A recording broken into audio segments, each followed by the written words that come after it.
introduce me everywhere I go. I pay him backstage to say, how are we doing tonight? It's been fun already. I love it. I love it so much. Thank you for meeting me in my preferred environment, which is one where I get a microphone, a stage, and a spotlight, and you have the social obligation to stay in your seat.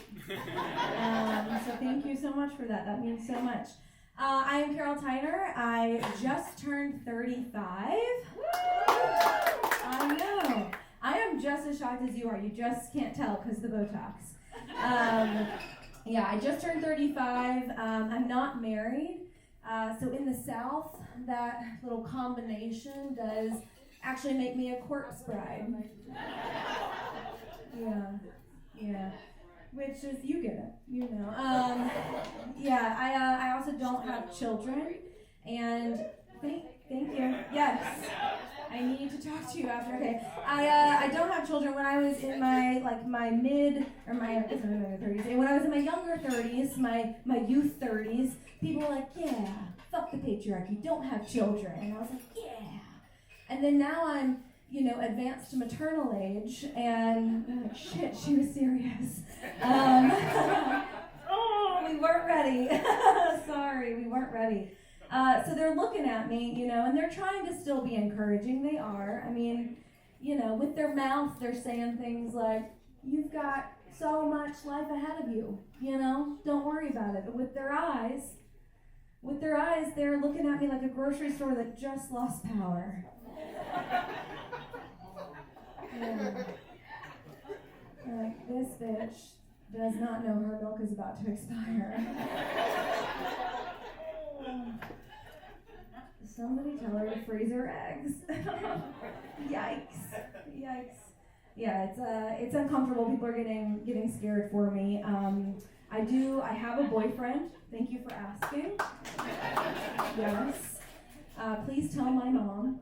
She's very worried.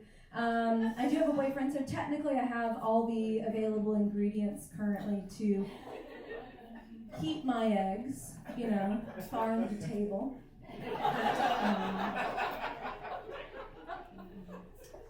Which in this economy, it's something to be proud of, I'll tell you that.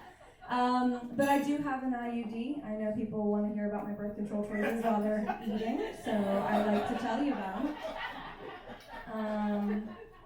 I do. I have an IUD, so technically my Easy Bake Oven is unplugged. Okay? I don't want any surprise cakes coming out of here. You know what I mean? Yeah. So I'll tell you, I like it that way, and the only thing I'm holding on to harder than the last $4 in my 401k are the strings of my IUD. Okay? Because I don't trust this administration. They're coming for them. Okay? They want to tell me they're not, but they are. So I'm clamping down. Okay? If you want it, you're gonna have to come get it. Which works, but I think they would. So, I'm like, not too much.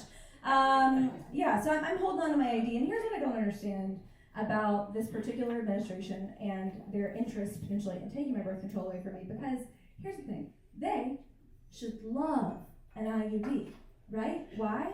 Because IUDs are the ultimate border patrol agency.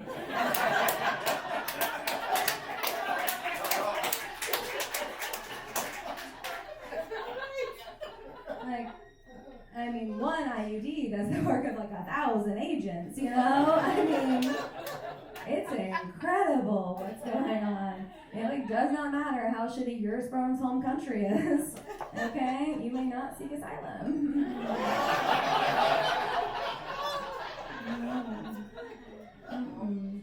No, and I recommend, I've named my IUD. If you haven't, I recommend it. Strengthens the bond. So I've named mine Olga. She's Russian. Obvious reasons. Okay. Trying to fly under the radar. Yeah. So Olga's in there, guys, and I'm not joking. Every single day, every day, Olga is doing the work. Okay, she is keeping thousands of Chinese migrants from crossing my border.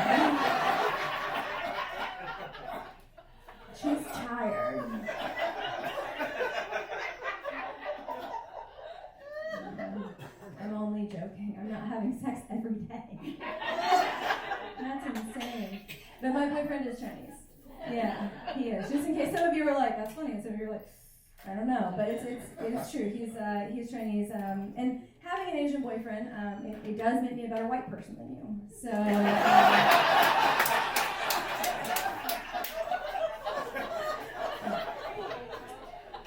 It does. My sister-in-law is also Asian, and I asked my therapist how many Asians my family could collect before it started to seem like we might have a problematic fetish. And she was like, Carol, 3. So at all times, I'm also just one Asian away from being a worse white person than you. It's a fine line. It's a fine line. Yeah. Speaking of worse white people, I used to be a sorority girl. I don't know if there's any sorority girls in here. I know. Most of the time we're loud, but sometimes we like to forget about our past. And I'll tell you, after college, I partied a ton in college, and after college, I actually entered a recovery program. You might be familiar with it, some of you who wooed. It was the FBRP, which is the Frat Boy Recovery Program. It was an intensive program for me, actually. I paid extra, and this is where you go from dating only Southern guys with croakies and a questionable dating record.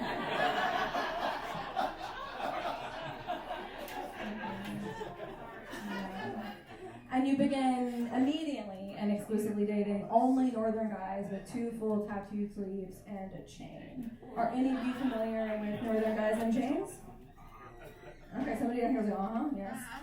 If you're not, I'll let you know. Usually, most of the time at least, it's always a chain. It's always like a cross or like a pendant with like a saint on it or something, you know, like St. Thomas or St. Michael or St. Tom Brady. And their mom gave it to them for their first communion, and they have never taken it off. Even though that is the last time they went to Mass. Is that feeling accurate? Okay, all right. Okay. That feels very intimate. Thank you so much. I'll wait. I wasn't talking about my chain. Oh, see? Okay. All right. He's coming for my IUD. Look alive. So on my first date with my tattooed, chain-wearing, bodybuilding New Jerseyan, he asked me about my job, and when I'm not doing this, I'm a nurse. I know that's shocking, but I am. And at the time, I was working for 2 plastic surgeons, and I had recently received a promotion. Thank you so much. So I recently received a promotion, and he asked me if one day I was hoping to be promoted to surgeon.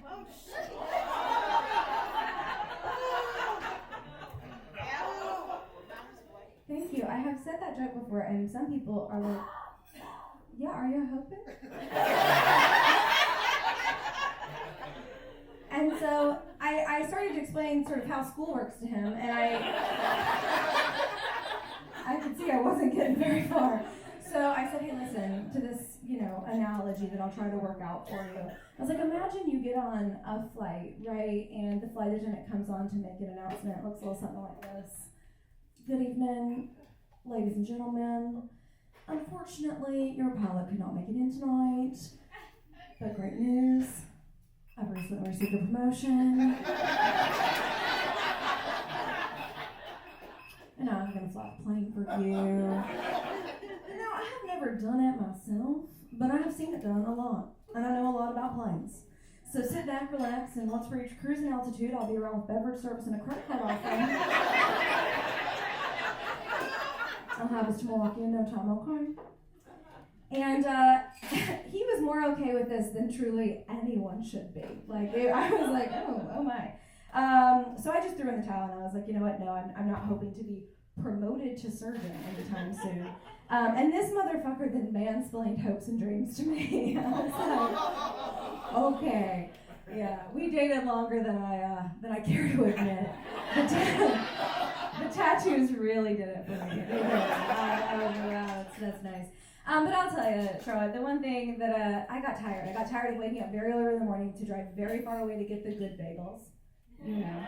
Yeah, and pretending to give a shit about hockey. But I will tell you this, the thing that it did for me, I got really tired of getting hit in the face with St. Patrick. You know? Yeah. You guys have been a fantastic crowd. Thank you so much. My name's Carol.